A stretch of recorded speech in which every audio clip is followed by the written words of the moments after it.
My next guest is the founder and CEO of Empowering Female Leaders. She's a long standing senior executive and leadership and communication expert. Please welcome Ulrike Seminati.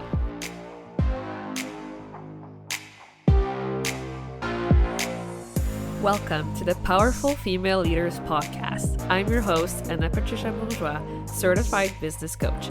I am here to help you up-level, generate consistent wealth, increase your confidence, attract dream clients, and master your mindset so that you can fully own your power and achieve next-level results in your online business and beyond. Every week, a powerful conversation will take place with amazing guests, or I'll share from my experience to help inspire you to start and scale the business of your dreams while being powerfully you. The time has come to stop playing small, stop hiding, and stop waiting. Now is the perfect time for you to passionately pursue your heart's desire as the powerful leader you were born to be. Are you ready? Let's do this. Hello, everyone, and welcome to another episode of the Powerful Female Leaders Podcast. I am here today with Ulrike. Hi. Hi, happy to be with you. I'm so excited to have you. Thank you for coming on the show. Yeah, thank you. It's a real pleasure to be here. Awesome. So let's dive in and share with us who you are, what you do, and what got you into your line of work. Yeah, so I'm Ulrike Seminati, German first name, Italian last name, which I have for my French husband. So I'm a pure European product based in Switzerland. And I am a leadership and communication coach who is specializing especially in female leader development, helping women to thrive in their careers, to lead their careers in their own terms, and to be authentic at work, be themselves, all of these things. Yes, I love that. I think that communications is such a big thing. And so, what would you say is like the first thing you look at when you work with your clients? The first thing I look at is actually what this woman thinks about herself. Because what I realize, women are very self-critical. And so they have the tendency that they evaluate themselves at a much lower level than where they most likely are perceived by others. And this is a bit of an issue because they want to step up, but at the same time, they are very critical towards themselves. So I'm really looking into, what do you think about yourself? Where is your inner glass ceiling, I call that, because we all have one. And if it's pretty low, if you're already touching it, it's logical that you cannot move on anymore and that you're stuck in your career, for example. So that's the first thing that I want to find out, what they think about themselves. Yeah, it's so important to know where they're at with their mindset. That's for sure. And so I know that you've also worked in corporate, you were a senior executive. So how did you make the move and pivoted into your own business as well? Well, I made the whole career in the corporate world. Yeah. In hindsight, I wonder how the hell did that work? Because I made all the mistakes, all the mistakes that I now tell my clients not to make. Nonetheless, it worked. I reached a C-level position basically at the end. It was the highest position I could get. I was a corporate communications leader, so could never be a CEO of a bigger company with that kind of studies actually. But yes, I reached the highest level that was possible in my area. And then I was really asking myself, is this something that I want to do for the next 20 years? Or is it just to have a better paid job in an even bigger company with even more political things to handle at the end? Or do I want to make an impact? And so I decided that I can make more of an impact if I'm outside of the corporate world, but bringing in the perspective from the inside and from all of these intermediate career steps that they had made in the past 20 years. And this is how I came up with that. And especially also with the topic of communication and how is this related to leadership. As I worked as a corporate communications professional, I was very much linked to leadership communication as well. And I realized that you can put millions into internal communication campaigns, into the best intranet you can imagine, or whatever. But But if your leaders are not able to communicate, there's no trust in the company, the productivity is low, the motivation is low, the frustration level is high, the stress level is high. And all of this is linked to poor communication. And there are so few people who are really good in this. And at the same time, it's the key to everything. It's the key to your success, to your relationships, and it's the interface between you and the world. And so at the Mm. end, it's a key area. And so I decided that I want to work on the one side on the personal development level, but really combining this also with communication skills and methods so that people can carry to the outside world what they develop in their inside world.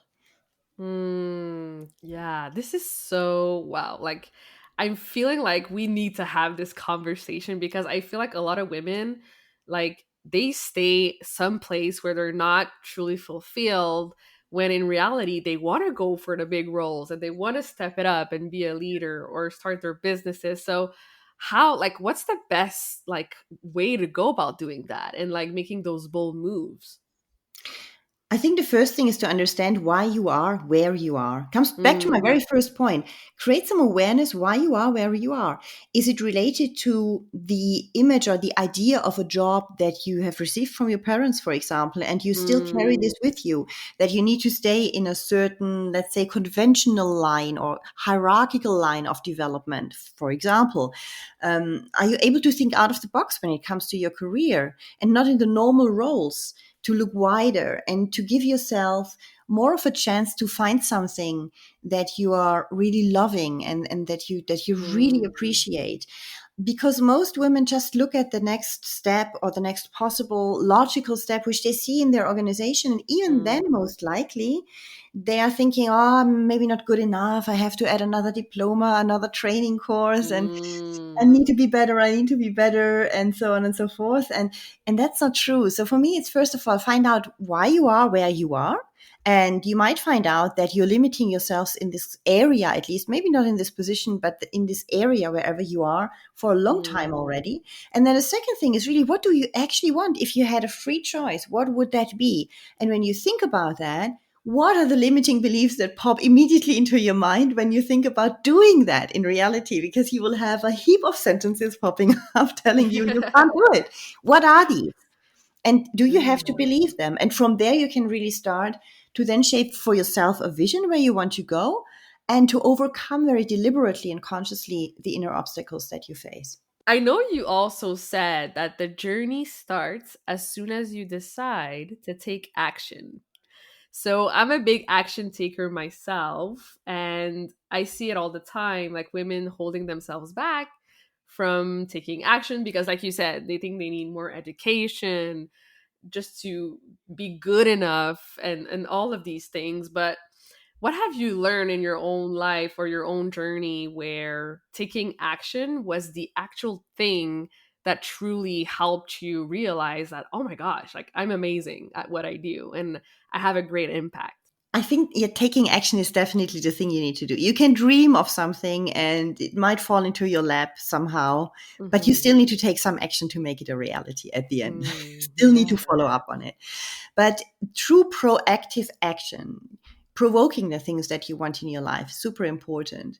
I Hmm. remember a situation where I was, that was like, yeah, 10 years ago or so, in the middle of my corporate career, and a very decisive moment in my corporate career Hmm. where we were celebrating, we were having a big event for the corporation, and we were celebrating it with the team. And I came relatively late to the dinner. There were two seats left, one with all my friends from my team on my level, and the Hmm. seat from in front of the boss of my boss. Okay. Hmm. Nobody wanted to sit there, not even my boss. She said diagonal from him. Okay.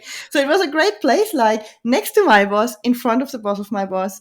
Okay. So I thought in milliseconds, because you have to decide it very quickly when you arrive in the Hmm. restaurant, everybody looks at you. Will I sit there? Which will be maybe good for my career, or will I have just a great evening with my colleagues? And I decided Hmm. quickly to sit in front of this guy. And that was the taking action piece that changed the situation totally for me in this company. Hmm. Because we were discussing about this event and how great it would be to roll it out on 5 continents in 20 countries. And, he was like, oh, big dream. And then I sat in front of him and I thought, that's the moment. I now take action. And I don't know if he'll like it or not, but I just said, you know what?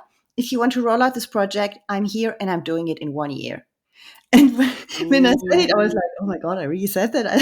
And he said to me, are you crazy? You are aware of what you're putting your fingers into? Yeah.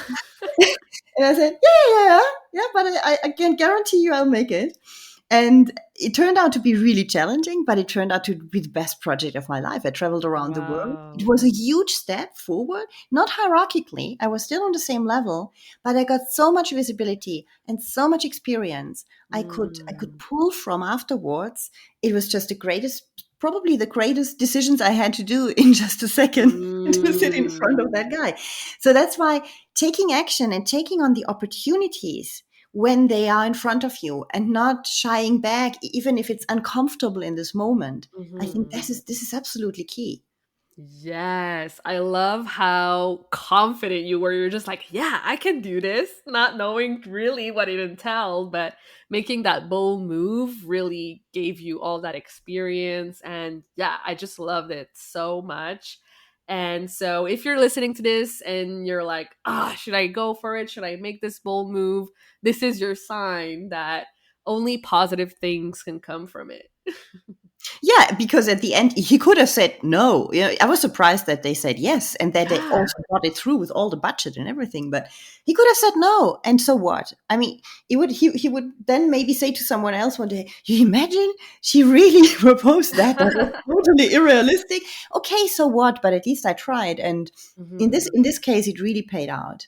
So I think we need to be just more courageous in what we propose, and not only towards the other people but also towards ourselves. Because at the moment when I pronounced it, Mhm. I had no clue if I can really handle that. But I just thought, seriously, I dare to say that and I will work it out somehow.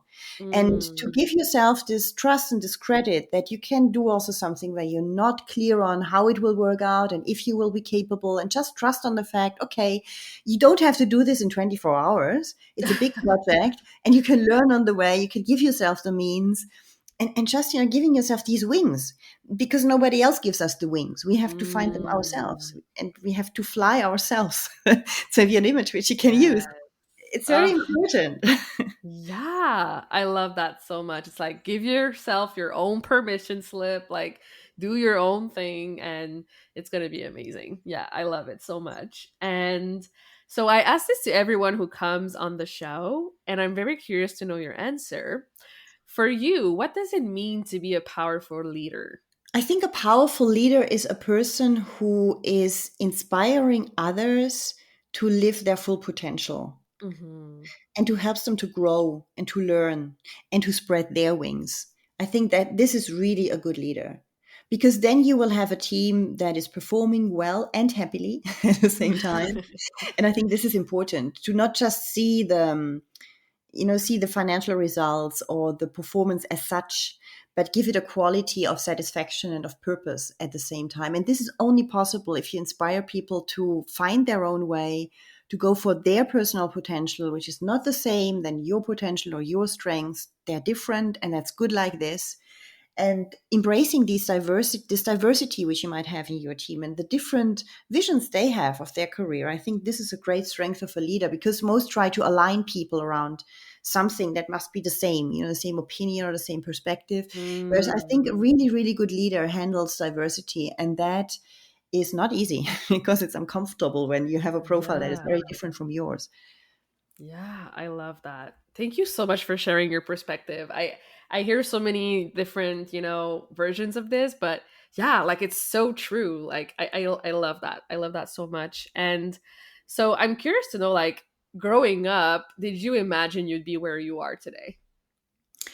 No. How to say? It's strange. Even as a child already, I always had the feeling that I will have a great professional life. There was this Hmm. kind of very vague sensation of a great future, of not an ordinary future where I will just have a very basic life with the same job for 20 or 5 or 25 years or more. I felt that there's something, but I couldn't really put words on it. And when I started my I grew up in Germany, and in Germany at the age of 10, you change schools, and you have then the chance to go for a school that leads further on to university, or you go for a school where you will end at 16 and just learn something simpler, a simpler work. Mm.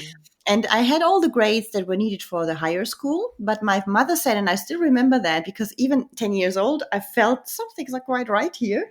Because she said, well, you will have children anyway. So there's no sense in getting you to the higher school. Mm. And I thought, yeah, well, all my friends went to the lower school, or my best friend, basically. So that was for me not a problem as such. But I somehow Yeah. felt that's not quite right. And then the teacher or the director of my primary school, he came to see my parents, and because I had really the best grades together with another friend of mine of the whole the class. And he said, it's a crime if you do not send this girl to the higher school. She has the best grades of all. It's a crime. You cannot not send her to the higher Mm. school. And that's why I went at the end. I don't remember discussions between my parents or anything, but I remember that situation. And if he wasn't there, I wouldn't have done what I've done. I would never had the chance to reach this, and I would have been probably quite unhappy with that. But I Wow. had not this ambition actually. I was never, how to say, I was always a person very much motivated by achievement and by learning. Mm. Learning and growing is for me still the best thing. That's what I love in my holidays. Even I love to learn and discover new Yeah. things. I never go to the same place twice because I always want to see something new and grow with even Mm. with that experience. So that was my driver for my career and why I climbed up the hierarchy ladder at the end. But Yeah. there was never this idea of that I could be on a higher level. And I remember my mother passed away years ago already. But once I Mm. reached a certain level at work, I saw that she was on the one hand proud and on the other hand really puzzled. Like, but in our Mm. family, we're not like this. How can it be that? Why are it was really strange. She was, I think, in between her own view of the world and how I developed in a sense that was quite far away from hers. And I Yeah. see many women who have that problem in a certain sense or in a different way, that you feel your parents have a certain expectations of how you have to live your life. And at the end, Mhm. you need to free yourself from this idea because you feel quickly guilty, not doing what you think they think you should do. And sometimes it's Mm. not even true. If you ask them, they might say something completely different because they want your best, can be. But I think that was for me always, it's a learning now when I'm looking back how this evolved and how much time I also needed to really, really get free or break free from these rather limiting ideas of my life that came from my parents, especially from my mother. And she was an over loving mother. That was the problem. She wanted to keep me Mm. small to keep me safe. And that took me time. And I see that it's very hard to get rid of these kind of blockings and beliefs that we have that come from our Yeah. parents, especially if we had a good relationship, because I had a good relationship with my mother, despite all of that. Um, and if we love them, it's hard to separate ourselves then from their ideas. But it's absolutely necessary to step into the thing that we truly aspire to. Yes. Thank you so much for sharing your story. Like I can see myself in so many things and like mine was like, like money doesn't grow on trees. You got to work hard. Like that's the narrative that I Mm. grew up with and I had to really, do a lot of work to change that and grow. So yeah, thank you so much for that. And so do you know like have any last piece of wisdom that you'd like to share with the audience today? Just stop trying to be perfect and just do your best and be satisfied with whatever comes out.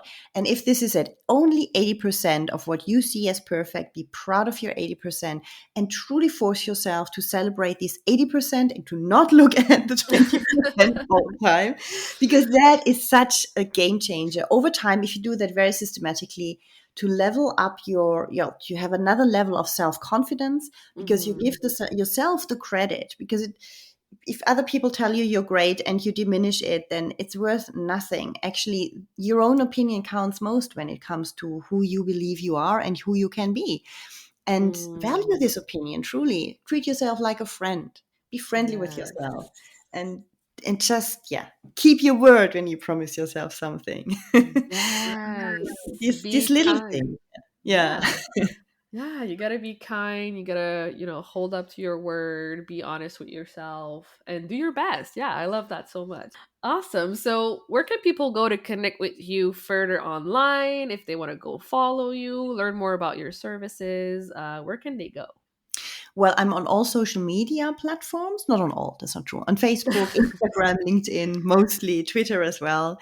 And you find me on social media either under my name or as Empowering Female Leaders, because that's the name of my podcast and my programs. Or you Mhm. simply go on my website, ulrikeseminati.com, and you will find free resources and my courses as well, and the podcast links as well, and everything else that can be useful for you. Amazing. So yeah, go follow Ulrike. She's amazing. And go listen to her podcast. And yeah, thank you so much for being here today. I really appreciate it. Thank you very much, Anna, for having me. It was a pleasure to discuss with you. Thank you so much for listening to this episode of the Powerful Female Leaders podcast. If you love this episode, make sure to spread the message, leave a review, and subscribe. I would forever be grateful for you.